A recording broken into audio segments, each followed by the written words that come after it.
All right. We're taking all the best old school wisdom and blending it with the top new school methods to bring you the optimal coaching strategies. This is the 80-20 Baseball Podcast with Coach Bo.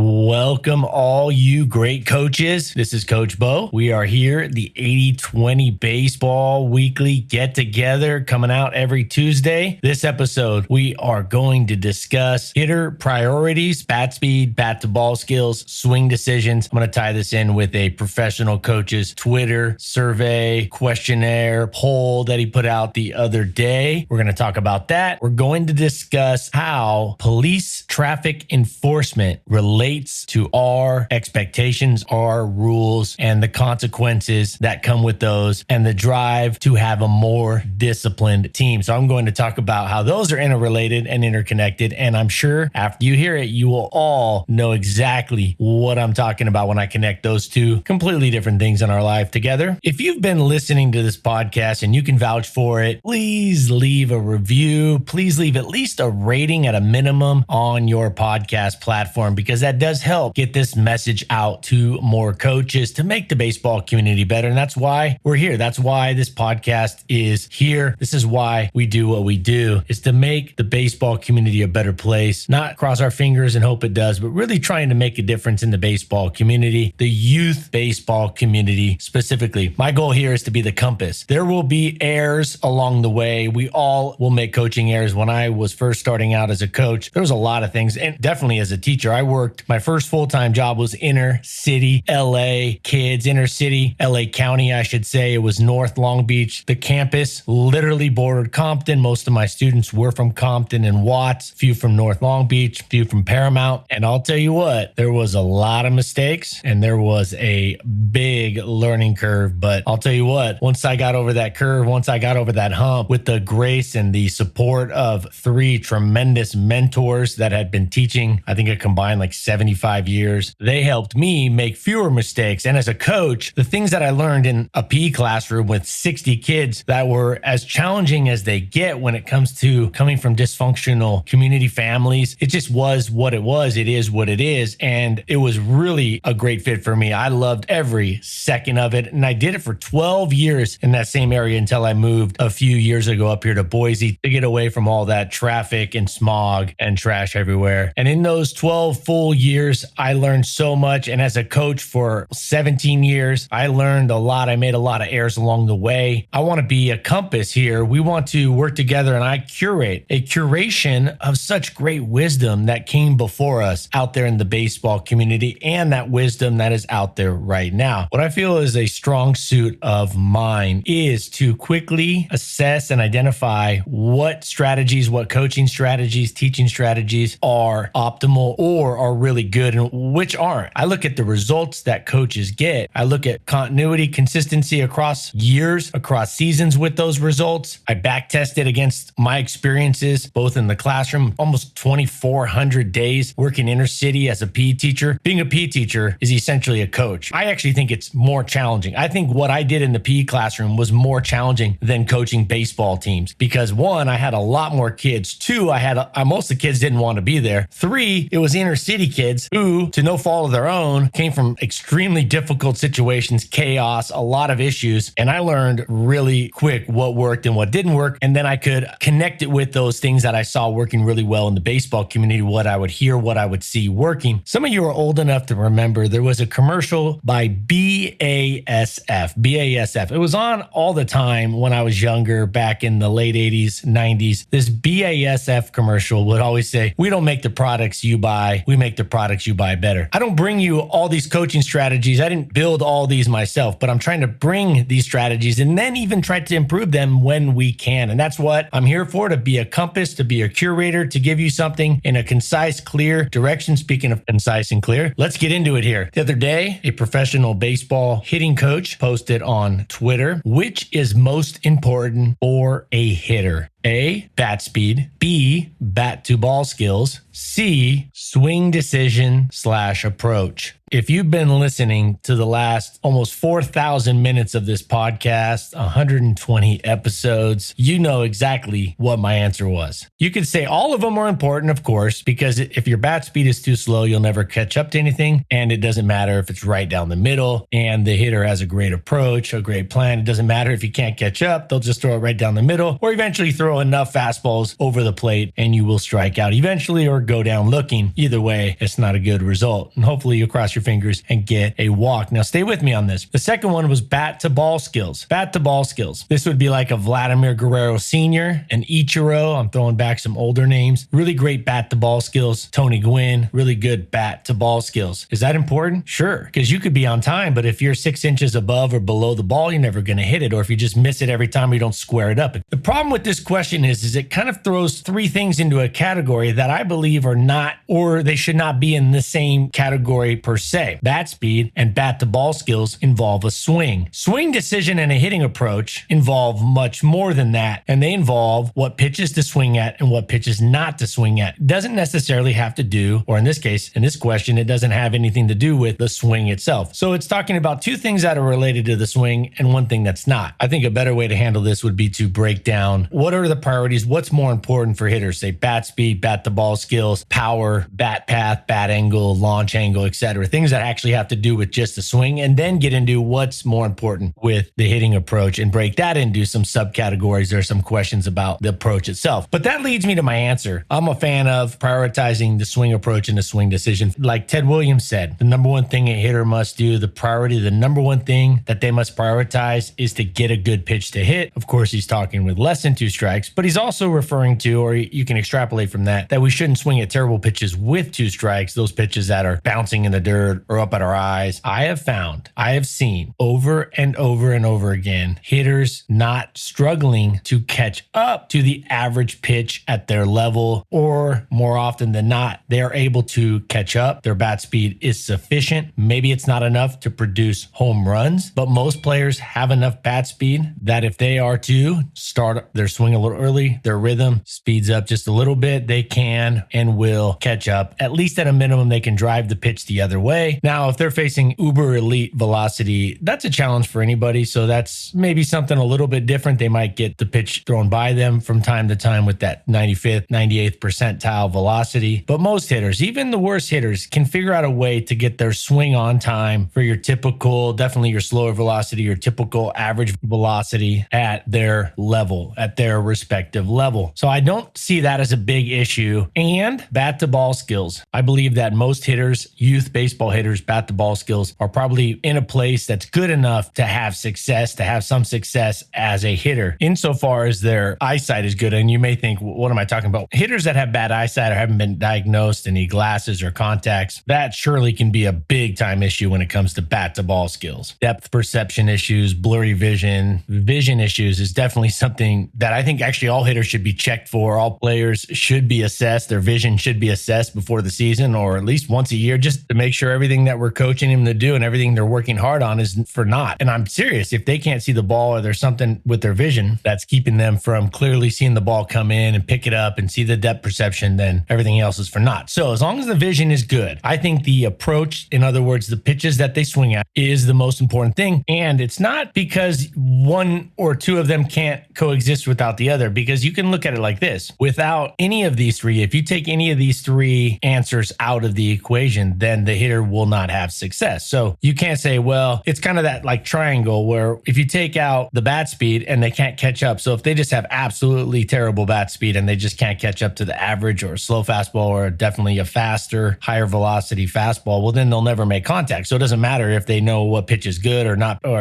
good. It doesn't matter if they have good bat to ball skills. If they can't catch up, they're going to get mowed down pretty quick and pretty often. Then you could say, well, it doesn't matter how good their bat speed is or their decisions when it comes to swinging at the correct pitches and taking the correct pitches. You could say, well, it doesn't matter how good those are if they can't make contact. If they miss the ball every time, it doesn't matter. They could have the fastest bat in the world. Some of you have seen hitters like that, quick bat speed, but they just don't hit the ball. They don't square up the ball. And it doesn't matter if they have great decision-making skills when the pitch is coming in as to what pitch they should swing at, what pitches they should take. Doesn't matter how good their approach is to the pitch if their bat speed and bat to ball skills aren't good. that's all for naught. They could swing at cookie pitches and take the bad pitches. They are going to walk more with this as the main skill, or this is if they were to hypothetically only have one of these, that's good. One of these areas, that's good. If it's the hitting approach, the hitting plan, if that's the good area, that's their strong suit, they're going to walk more. But if they can't make contact with the ball, they could be swinging at cookies down the middle and missing them, or they could be behind them, not catching up to them right down the middle. So it doesn't matter. They could swing at all the great pitches and take all the bad pitches. But if all those great pitches are right down the middle and they can't hit them, well, then it doesn't really matter. So they all go together, of course. But the question is not what one is important and the others are not important. It's asking what is the most important. I believe this, and I'm going to sum it up here. Swing decision and swing approach is the skill that could and can be improved the most of all those based off of all the thousands and thousands and thousands of youth and even professional baseball players that I've seen. The bat speed, if you were to go out and measure it from one hitter to another, there's not going to be a massive difference in bat speed, relatively speaking, on a rate or a percentage basis. Bat to ball skills, there's not going to be as big a gap between your best bat to ball skill hitter and your worst bat to ball skill hitter as there will be a gap between what hitter has the best approach and which hitters have the worst approaches, the worst pitch decision making skills. I believe there's a bigger gap between the hitters that have the least success and the hitters that have the most success. I believe there's a bigger gap when it comes to swing decision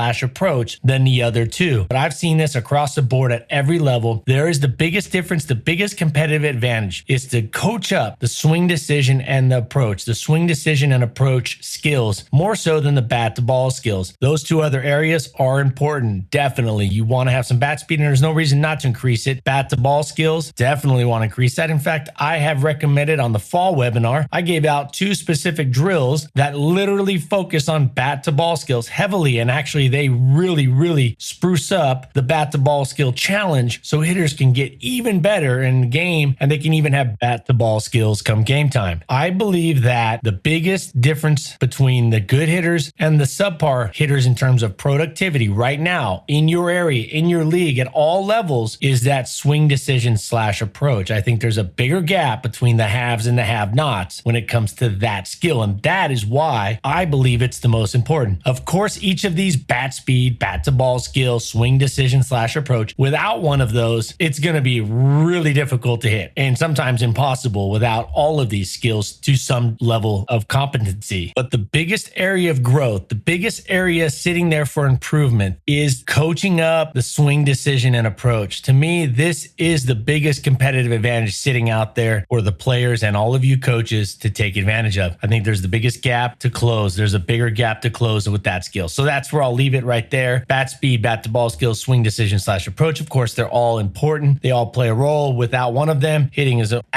already tough enough. It's already more difficult than most things in sports. But without one of those, any of them, it's going to be a struggle. But to me, the biggest room for growth for almost all hitters, the biggest room for growth, that's a good way. I should probably have said it that way from the get-go. The biggest room for growth for your typical average, the bulk of your hitters is going to be swing decision / approach in terms of improving that area. That will get you a bigger increase in production, I believe, if you coach that area more than the others, or at least emphasize that a little more than the others or a lot more than the others. There is the bigger room for growth in that area. All right. Now, part 2 of this week's episode. So the other day I was driving down a little bit of a thoroughfare here in Boise on the north end of Boise. Anybody that's been to Boise up on the north end, there's a road called Bogus Basin Road. And Bogus Basin actually goes to the local ski hill that is about 40 minutes north of downtown, 45 minutes north of downtown, a very popular stop. A lot of people work. They'll go up there in the evening and do night skiing. They'll go up there on the weekends.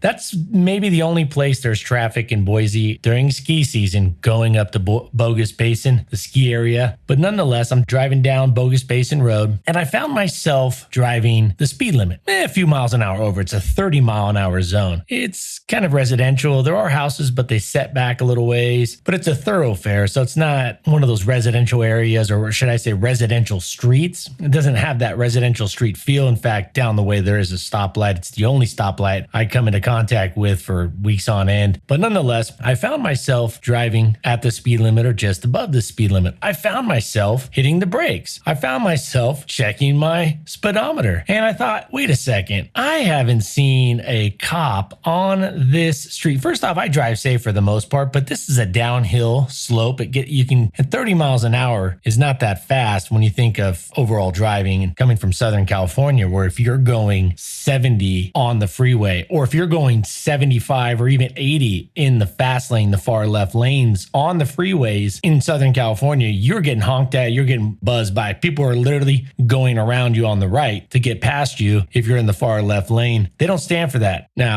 I'm not going to get into safety and all that whatnot. I had my driving years when I was young where I was definitely driving faster than I should have, but I don't drive very fast now. But nonetheless, going down this slope and going down this hill, it's easy to pick up speed. So 30 can easily become 37, 40, and I'm sure that's ticket land for those cops that are there. Well, speaking of cops, I realized I was going slow and I hadn't seen a cop anywhere in the vicinity on that street, up or down that road in a long time, like a year. And I found myself slowing down, thinking that motorcycle cop was going to be there where they were a year ago, 3 consecutive days. They were there, twice a motorcycle cop and one was an SUV, in the same spot on that road, checking speeds, giving tickets, like a year ago. And to this day, I go down that road almost every day. My daughter's school's down that way, and I find myself brake checking. I find myself slowing down and going the speed limit. Now, part of that is just because I'm driving safe, but also because I don't want to get a ticket. Now, stick with me here. There is a really, really, really key coaching message tied into this. Motorcycle cops and team rules. It is very important as the baseball season comes upon us. It is very important to set forth your expectations, your rules. If you want to have an organized, disciplined, highly effective, highly efficient team that's coachable, that gets along, it's important that you instill discipline and have high expectations, or they will run the team, not you. Remember, the rules that you put on paper and the rules that you talk about, those aren't the rules. The rules that you put on paper and the rules you tell the team are the rules.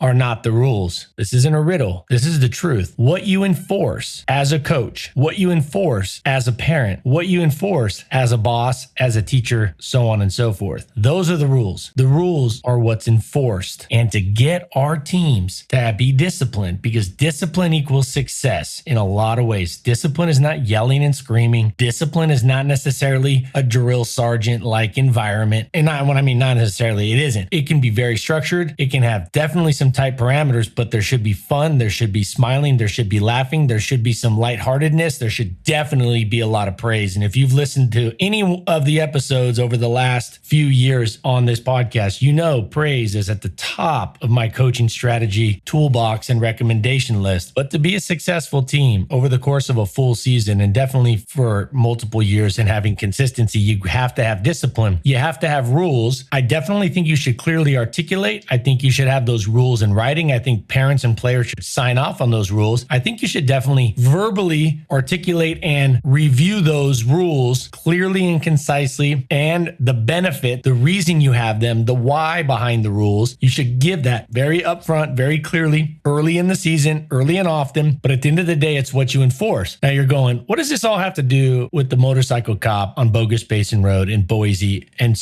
me slowing down and hitting the brake a year later? You all know what I'm talking about here when I say, when you establish your rules and you enforce those consequences early and consistently, there will be a massive residual effect. The length of that residual effect will vary from rule to rule and team to team, but it will be very surprising to most coaches how long that residual effect will last. In other words, when you enforce a rule, when it's broken or it's not followed as the expectation is laid forth, when you enforce that consequence, there will be a residual effect of that. Now, there's probably a better synonym than residual, but I think it fits well here for the most part. That residual effect is awesome. You do not, this is good news to wrap this all with a bow here. You do not, and you will not have to, I should say, you will not have to enforce every single practice or weekly or even bi-weekly, your rules, your expectations, the team rules, the team's expectation. You will early get tested. You will early on have to communicate it more often, give the team the expectations and the why. You're going to have to enforce it more up front if you're doing it right, because that residual effect will take care of a lot of that remaining season and the remaining practices. If you enforce it early, you will set forth the expectation that this is the rule, and thus you will slow down, like me on that road, you will slow down the infractions. You may reduce that down to a very finite, a very minimal amount of infractions, if any. If you're up front, if you show yourself, those police officers, those traffic cops, they showed their presence early and often, at least early for me, having only been up here a couple of years, it was pretty early on. They were out there, and a year later, and probably 250 drives down that road later, I'm still thinking that they are probably going to be there, or I better respect that they might be there. The residual effect, you all know what I'm talking about. You all had a spot near your house, around where you live or where you used to live, where the police, you saw them a few times, you saw them one time, you saw them over the course of a few weeks, but you still slow down to this day, even though you probably haven't seen them there in a while. This is what happens with our rules. This is great news. Some rules will get pushed a little more than others. Lack of hustle is a big one that gets pushed rather often. Disrespect towards a coach or another teammate, that typically it doesn't happen very often, especially if you pick your team right and condition them right in terms of molding them into the right people and getting a good positive culture full of praise, and you nip that in the bud right away. What I'm sharing here is really good news. And if you haven't experienced this, trust me on this. This is really cool. Don't feel like it's going to be nonstop, every practice. I got to lay the law down. I got to drop the hammer all the time. No, but you better do it consistently early. You better do it if you have to often early, definitely consistent early. You better bring it. You better be consistent early. And that residual effect will last a long time. It's really neat to know that it's about establishing a culture. It's about establishing a better environment to play and practice in. You establish it. You don't have to say, it's like a house. When they build a house, it's a 12-month, a 10-month, a 14-month process, for example. But they don't keep building and building. They'll come back and maintain. They'll come back and sometimes you need a little bit of sidewalk repair. My old man and my mom had some sidewalk repair that they needed. We had a little faulty issue with some plumbing. You get the roof repaired or fixed out, maybe 30 years down the road. You get it. There's definitely some upkeep, but the bulk of it is up front. Just like building a house, you're going to build that culture of your team, and then you can sit back and enjoy the house a lot more. You can sit on the patio a lot more and just enjoy the view, enjoy the sunshine. And that is exactly how it works with coaching. So we really want to share this message. This is so awesome when you trust this, but you have to do the work early. And it's not about being liked. It's not about being their friend. If you're coaching and you're trying to make friends, you need to stop coaching. You need to stop. You need to get out of coaching. Your job is not to be their friend. If you get into coaching to make friends or have friends, if you were trying to be friends with the players, get out. Just get out. You should be friendly, but you need to keep that separation. You are the person that is the leader. You are the leader. You're the leader. The coach is the leader. At the end of the day, they're the leader. Now, other players will work together. There'll be buy-in. There's going to be encouragement from player to player, peer to peer, but you're the leader. You're not their friend. You're not trying to be their friend. You don't necessarily need to be liked. If you want to be liked more than anything, don't be a coach. Don't be a coach. And probably don't even be a parent, right? You don't want to go in it trying to be liked. What you want is their respect, and you want them to become better human beings, better people, better baseball players. And if you want them to like everything you're doing, you are not going to get them and help get them to where they need to be as people and as players. Those cannot coexist. They just can't. It's not inherent. It's not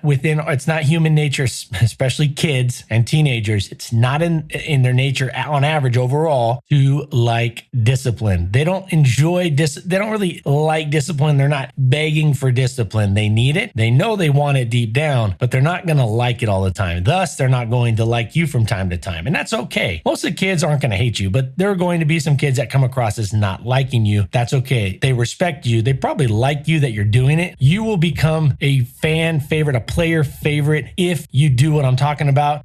And that residual effect, that domino effect, that long-term payoff is awesome when it comes to early on establishing and, remember, enforcing the rules. It's not about what you put on paper, although that is cool. That's a good idea. It's not about what you tell them. It's about what you enforce. I'd venture to say about 80% of the rules that coaches tell their players are rules or put on paper at the beginning of the year are not really rules. 80% are a waste of time. Might as well just gotten some better batting practice in or more reps or more bullpen 7 sessions done. Should have just taken those words, saved it, skipped forward to the drill or something, because talking about the rules, writing the rules, that's 4% of the equation. All right. 96% of it is the enforcement of the rules. The consistent, clear enforcement, and the benefit, the positive of that is that long-term residual effect of a better culture, a more disciplined culture. And the workload really diminishes later on, even after a couple weeks, definitely after a month. And the effort that it takes from a coach to establish that disciplined culture just really drops off. But you got to show yourself consistent early and often. If not, you're going to get the opposite. You're going to let the inmates run the asylum, and you do not want to be there. That is not a good place to be. All right, that wraps up this week's episode. Until next Tuesday, take care of yourself. Take care of your health. Let's take care of our health. Let's take care of our families, our friends when they need our support, our loved ones. Let's take this information, take it out, put it into action, just like your rules, what I'm sharing with you and what I've curated from all the wisdom in the baseball community that I've come across over all these years to share with you. It doesn't do one iota of good. It doesn't do one, isn't that a cool word, iota? I think that's a cool, one iota of good. It doesn't do any good just to listen and just to think about it. This world is full of ideas, thoughts, and thinking. What we need is action. Take it out there, trust it, fit it into your coaching routine, take the principles, take the absolutes, fit it into your style, take this out there, guide your players, your team, your kid in the right direction. Be the leader that they need, have more fun along the way, enjoy it a lot more, win more games doing it this way. And until next Tuesday, adios.